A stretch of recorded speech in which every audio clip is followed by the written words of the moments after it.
Hello guys, আজকে চলে এসেছি বাবা বাড়ি। ওখানে আজকে মনসা পুজো, তাই সবাই মিলে পুজো নিয়ে এসেছি। আমি, আমার দিদি, সবাই। এই মন্দিরে প্রত্যেক বছর পুজো হয়, খুব জাগ্রত। যে যেটা মনস্কামনা পূরণ হয়। অনেকজন অনেক কিছু দেয়। এই দেখো, খুব ডালা পুজো এসছে আজকে। কি বলবো, আজকে প্রচুর ভেজাল হয়েছিল, অনেকে এসছে। দেখুন কতজন কাটতে বসেছে, এখানে কেটে রাখাও আছে বা কাটাও হচ্ছে। ওখানে মায়ের আরতিও হচ্ছে, পুজো হচ্ছে। এই তো ঘর টুনে আর কিছুক্ষণ আগে এসছে। তারপর এখানে ক্ষীরি ভোগ বসেছে, ক্ষীরি সুজি সব যে যেটা পারে সবাই নিয়ে এসছে।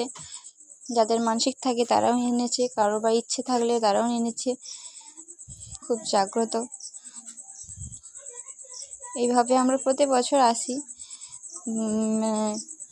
বাবা বাড়ির কাছে, সবাই আসি।